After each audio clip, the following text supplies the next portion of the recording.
നമസ്കാരം.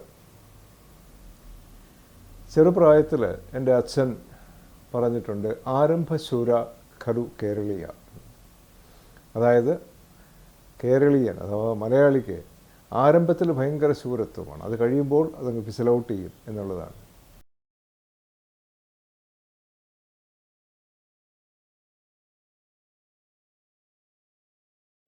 പുരോഗമിച്ച് വന്ന് ഇത്രയും കാലം, എൻ്റെ അച്ഛനത് പറഞ്ഞപ്പോൾ പറയുന്ന ഏതാണ്ട് 50-55 വർഷം മുമ്പാണെന്ന് കരുതിക്കൊള്ളുക. ഈ 55-60 വർഷം കൊണ്ടും നമ്മൾ പുരോഗമിക്കുകയല്ലാതെ പുറകോട്ട് പോയിട്ടാണുള്ളതെന്നാണ് എനിക്ക് തോന്നുന്നത്. കാരണം ഈ പ്രവണത കുറച്ചും കൂടെ വഷളായിരിക്കുകയാണ്. ആരംഭത്തിൽ കാണിക്കുന്ന ശൂരത തന്നെ ഇനോഗ്രേഷനിലും വലിയ പബ്ലിസിറ്റിയിലും ഒതുങ്ങി നിൽക്കുന്നു എന്നുള്ളതാണ് നമ്മളിപ്പോൾ കാണുന്നത്. മറ്റു സംസ്ഥാനങ്ങളിലും മറ്റു രാജ്യങ്ങളിലുമെല്ലാം ഏതാണ്ട് 90%-95% ഇനോഗ്രേഷൻസ് ഒന്നുമില്ല. അതെല്ലാം നോർമലായിട്ട് നടക്കുക എന്നുള്ളതാണ്. ഇവിടെ അങ്ങനെയല്ല, ഇനോഗ്രേഷൻസും ആഘോഷങ്ങളും അങ്ങ് ഗംഭീരമാക്കുകയാണ്. അത് കഴിഞ്ഞിട്ട് എന്താ നടക്കുന്നതെന്നുള്ളത് നമുക്കറിയില്ല. അതിരിക്കട്ടെ, ഈ ആരംഭശൂല ഖലു കേരളീയ എന്ന് പറയുന്ന തത്വത്തിൻ്റെ ഒരു എക്സാമ്പിൾ, നൂറുകണക്കിന് എക്സാമ്പിൾസ് തരാൻ കഴിയും. അങ്ങനെ ഒരു എക്സാമ്പിൾ ഞാനിന്ന് എടുക്കാൻ ആഗ്രഹിക്കുകയാണ്. അതാണ് നമ്മുടെ റോഡ് സേഫ്റ്റി വാരം.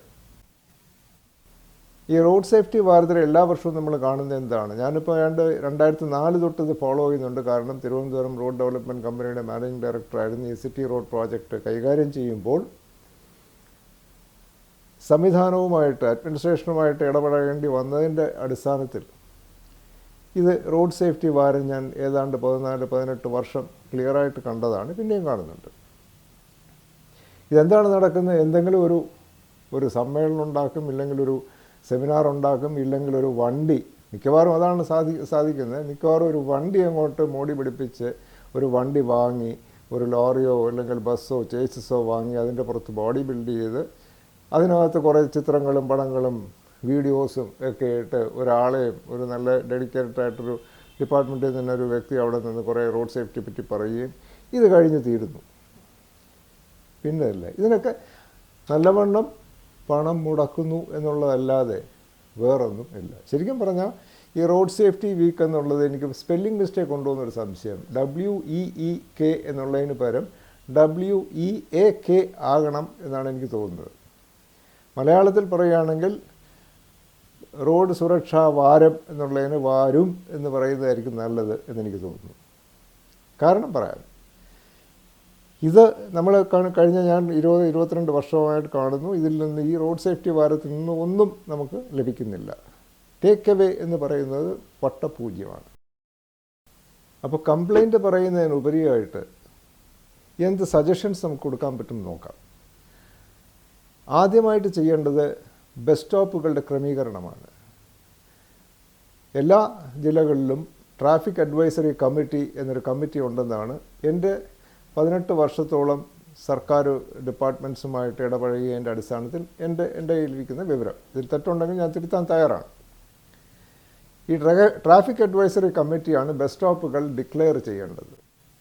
റോഡ് സേഫ്റ്റി വീക്കിൽ സർക്കാരിന് ചെയ്യാൻ കഴിയുന്ന ഏറ്റവും പ്രധാനപ്പെട്ട കാര്യം എല്ലാ ജില്ലകളിലും എല്ലാ ടൗണുകളിലും ബസ് സ്റ്റോപ്പുകൾ ക്രമീകരിച്ച് അനൗൺസ് ചെയ്യുക, ഡിക്ലെയർ ചെയ്യുക.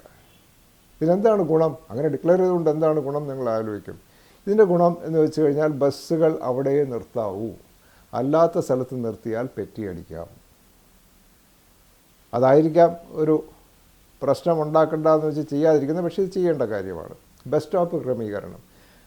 രണ്ടാമത് ചെയ്യാവുന്നത്, എല്ലാവരും വിചാരിക്കും റോഡിൻ്റെ സൈഡിലുള്ള ഒരു വര അതിനപ്പുറത്ത് പാർക്ക് ചെയ്യാമെന്ന്. അത് പാർക്ക് ചെയ്യാനുള്ളതല്ല. ആ റോഡിൻ്റെ വര വാഹനങ്ങൾ ഗതാഗതത്തിന് അനുവദിച്ചിരിക്കുന്ന സ്ഥലം ഇവിടെ അവസാനിക്കുന്നു എന്ന് കാണിക്കുവാൻ വേണ്ടിയാണ് ആ വര.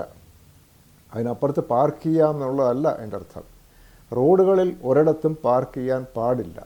പാർക്കിംഗ് ബോർഡില്ലാത്ത ഒരിടത്തും, ഇന്ത്യയിലും ലോകത്തൊരിടത്തും പാർക്കിംഗ് ബോർഡിൽ ഉള്ള സ്ഥലത്തല്ലാതെ, പാർക്കിംഗ് ബോർഡ് ഇല്ലെങ്കിൽ പാർക്ക് ചെയ്യാൻ പാടില്ല. അപ്പോൾ ഈ വരയ്ക്കപ്പുറത്ത് പാർക്ക് ചെയ്യുന്നത് ഈ റോഡ് സേഫ്റ്റി വീക്ക് എന്ന് പറയുന്ന ഈ റോഡ് സേഫ്റ്റി വാരം എന്ന് പറയുന്ന ഒരാഴ്ചയെങ്കിലും, എൻ്റെ അഭിപ്രായം ഒരു മാസമാക്കണം എന്നാണ്.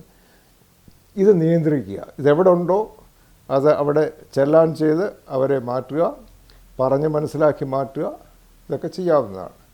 അടുത്തത് ചെയ്യാവുന്നത് പാർക്കിംഗ് റൂൾസ് എന്താണെന്നുള്ളതിന് മാധ്യമങ്ങളുമായിട്ട് ചേർന്നിട്ട് പത്രത്തിൽ ഈ ഒരു മാസക്കാലം അഥവാ ഒരാഴ്ച അല്ലെങ്കിൽ ഒരു മാസക്കാലം നിരന്തരമായിട്ട് ഇത് കൊടുക്കാൻ പത്രങ്ങളെടുത്ത് മാധ്യമങ്ങളിലെടുത്ത് പറയുക. അവർക്കൊരു സോഷ്യൽ കമ്മിറ്റ്മെൻ്റ് ഉണ്ട്. ഇത് CSR ആക്ടിവിറ്റി ആയിട്ട് എടുക്കണം, അവരെ കൊണ്ട് ചെയ്യിപ്പിക്കണം.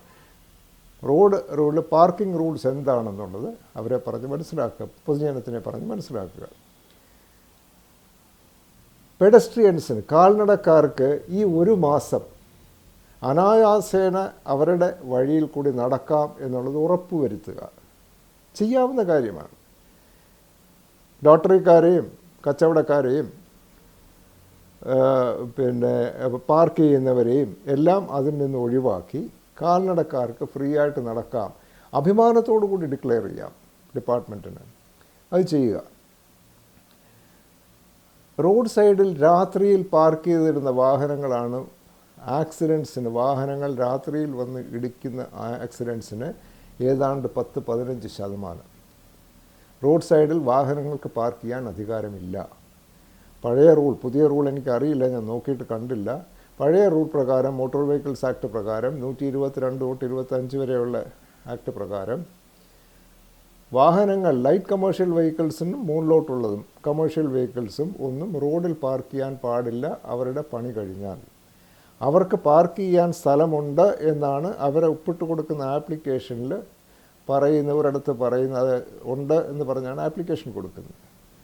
അപ്പോൾ അവർക്ക് പെർമിറ്റ് കിട്ടുമ്പോൾ അതിൻ്റെ അർത്ഥം അവർക്ക് ഉപയോഗം കഴിഞ്ഞാൽ, ഉപയോഗമില്ലാതെ കിടക്കുമ്പോൾ ഇത് പാർക്ക് ചെയ്യാൻ സ്ഥലമുണ്ടെന്നാണ്. ഈ ഒരു മാസക്കാലം അല്ലെ ഒരാഴ്ചക്കാലം ഇത് റോഡ് സൈഡിൽ പാർക്ക് ചെയ്യുന്നത് കർശനമായിട്ട് നിയന്ത്രിക്കട്ടെ. പൊതുജനങ്ങൾക്ക് ഗുണകരമായിട്ടുള്ള ഒരു കാര്യമാണ്. അതുപോലെ തന്നെ വാഹനങ്ങൾ വന്ന് പാർക്ക് ചെയ്ത് കഴിഞ്ഞാൽ ഇതിൻ്റെ ഒരു കൊറോളറിയായിട്ട് പറയുകയാണ്. ഇപ്പോൾ തിരുവനന്തപുരത്ത് തന്നെ കനകക്കുന്നിൽ വന്നു കഴിഞ്ഞാൽ വരുന്ന ടൂറിസ്റ്റുകളുടെ ബസ് മുഴുവൻ അവിടെ ഇവിടെയും റോഡിൽ, കവടിയാർ റോഡിലും അല്ലാത്തടത്തുമൊക്കെ പാർക്ക് ചെയ്യുകയാണ്. എല്ലാ രാജ്യത്തും എല്ലാ സ്റ്റേറ്റുകളിലും ഇങ്ങനെയുള്ള സ്ഥലങ്ങളിൽ ടൂറിസ്റ്റുകൾ പോയി കഴിഞ്ഞാൽ ഈ വാഹനങ്ങൾ ദൂരെ കൊണ്ട് പാർക്ക് ചെയ്യും. ഇപ്പോൾ പ്രത്യേകിച്ച് മൊബൈലുള്ള കാരണം വിളിച്ചാൽ അവർക്ക് എപ്പോഴും വേണമെങ്കിലും തിരിച്ചു വരാം. ഹൈവേ ബൈപ്പാസിൽ കൊണ്ട് പാർക്ക് ചെയ്യട്ടെ, അല്ലെങ്കിൽ അതിനായിട്ട് കോർപ്പറേഷൻ ഒരു സ്ഥലമൊരുക്കട്ടെ, വാടകയ്ക്ക് കൊടുക്കും. ഇതൊക്കെ ഒരു ബിസിനസ് ഓപ്പർച്യൂണിറ്റി ആയിട്ട് എടുത്തിട്ട് നല്ലൊരു പാർക്കിംഗ് സ്പേസ് ഉണ്ടാക്കി അങ്ങോട്ട് മാറ്റി അവരവിടെ പാർക്ക് ചെയ്യട്ടെ. അതിനൊരു സംവിധാനം ഒരുക്കും. അതാണ് സ്മാർട്ട് സിറ്റി ചെയ്യേണ്ടത്. പെട്രോൾ പമ്പുകളിൽ നിന്ന് എക്സിറ്റ് ഏത് സ്ഥാപനത്തിനായാലും ഏത് ബിൽഡിങ്ങിലായാലും ലെഫ്റ്റ് ഇൻ റൈറ്റ് ഔട്ട് എന്നുള്ള പ്രിൻസിപ്പിൾ ഫോളോ ചെയ്യാൻ ബാധ്യസ്ഥരാണ്. അത് പെട്രോൾ ബങ്കുകളിൽ കർശനമായി നടപ്പാക്കട്ടെ ഈ ഒരാഴ്ച അല്ലെങ്കിൽ ഒരു മാസക്കാലം. വാഹനങ്ങളിൽ ബുൾഗാർഡ്, അതുപോലെ ടിൻഡഡ് ഗ്ലാസ്, ഇതെല്ലാം കർശനമായിട്ട് പോലീസ് ഒരു മാസക്കാലം അത് നടപ്പാക്കട്ടെ. മൊബൈൽ ഫോൺ സംസാരിച്ചുകൊണ്ട് വാഹനം ഓടിക്കുക, ഇവരെയൊക്കെ പിടിക്കട്ടെ, ഇവരെയൊക്കെ ബുക്ക് ചെയ്യട്ടെ. ഓട്ടോ സ്റ്റാൻഡ്, ടാക്സി സ്റ്റാൻഡ് എന്നിവ നിയമപരമായിട്ട് ഞാൻ നോക്കുമ്പോൾ എനിക്ക് മനസ്സിലാകുന്നത്, ചിലപ്പോൾ തെറ്റായിരിക്കാം, അങ്ങനെ കോർപ്പറേഷൻ അധികാരമില്ല. ഞാൻ കോർപ്പറേഷൻ RTA വെച്ചൊരു ലെറ്റർ വളരെ മുമ്പ് കൊടുത്തിട്ടുണ്ട്. എനിക്ക് പിന്നെ വ്യക്തമായിട്ടുള്ള മറുപടി കിട്ടിയിട്ടില്ല. ഇങ്ങനെ കുഴഞ്ഞുള്ളൊരു മറുപടിയാണ് കിട്ടിയിട്ടുള്ളത്. പക്ഷേ നിയമപരമായിട്ട് കോർപ്പറേഷന് അധികാരമുണ്ടെന്ന് എനിക്ക് തോന്നുന്നില്ല. കാരണം മോട്ടോർ വെഹിക്കിൾസ് ആക്ടിൽ റോഡിൽ പാർക്ക് ചെയ്യാൻ ആർക്കും അനുവദിക്കാൻ അധികാരമില്ല. അങ്ങനെ ഇരിക്കുമ്പോൾ ഒരു ടാക്സി സ്റ്റാൻഡോ ഒരു ഓട്ടോ സ്റ്റാൻഡോ കൊടുക്കുവാൻ ആർക്കും അധികാരമില്ല. അത് തന്നെ ജംഗ്ഷനിൽ ഒന്നും പാടില്ല. ജംഗ്ഷൻ്റെ 50 തൊട്ട് 150 മീറ്റർ വരെ, ജംഗ്ഷൻ്റെ വലിപ്പമനുസരിച്ച് 50 തൊട്ട് 150 മീറ്റർ വരെ അകലത്തിലെ പാർക്കിംഗ് അനുവദിക്കാൻ പാടുള്ളൂ. അപ്പോഴെങ്ങനെയാണ് ഈ അധികൃത ഓട്ടോ സ്റ്റാൻഡ് അല്ലെങ്കിൽ ടാക്സി സ്റ്റാൻഡിൻ്റെ ബോർഡ് വയ്ക്കുന്നത്? ആരാണ് ആ ബോർഡ് വയ്ക്കുന്നത്? ഇത് കർശനമായിട്ട് നിയന്ത്രിക്കണം. മാത്രമല്ല എല്ലായിടത്തും പോലീസ് സ്റ്റേഷൻ്റെ മുമ്പിലാണ് ഇത് റോങ് സൈഡിൽ ഫേസ് ചെയ്ത് പാർക്ക് ചെയ്തിരിക്കുന്ന കാണുന്നത്. കൊളോസൽ വയലേഷൻ ഓഫ് ലോ ആണ്. ഇതെന്താ പോലീസുകാർ കാണുന്നില്ലേ? മോട്ടോർ വെഹിക്കിൾസ് ഡിപ്പാർട്ട്മെൻറ്റുകാർ കാണുന്നില്ലേ? ഇത് കർശനമായിട്ട് ഒരു മാസമെങ്കിൽ ഒരു മാസം അതിനൊരു വ്യത്യാസം വരട്ടെ. സർക്കാർ തന്നെ കൈയടക്കി വെച്ചിരിക്കുന്ന ജംഗ്ഷനുകളുണ്ട്, അനധികൃതമായിട്ട് പാർക്ക് ചെയ്യുന്ന വലിയ സ്ഥലങ്ങളുണ്ട്. ഇതെല്ലാം സർക്കാർ ഈ ഒരു മാസത്തേക്ക് മാറ്റട്ടെ. ഞാനിപ്പോൾ ഉദാഹരണം പറയുകയാണെങ്കിൽ മ്യൂസിയം ജംഗ്ഷൻ, ആ ജംഗ്ഷൻ പോലീസ് സ്റ്റേഷനാണ് ജംഗ്ഷൻ. കിഴക്കേക്കോട്ട ബസ് സ്റ്റാൻഡാണ് റോഡ്.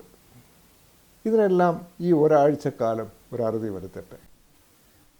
ബസ്സുകളിലും ഓട്ടോറിക്ഷകളിൽ പോലും വലിയ സൗണ്ട് സിസ്റ്റം വെച്ചുകൊണ്ട് പോകുന്ന നമ്മൾ കാണുന്നുണ്ട്. കർശനമായിട്ട് പിടിക്കട്ടെ. എന്തുകൊണ്ട് പിടിക്കുന്നില്ല?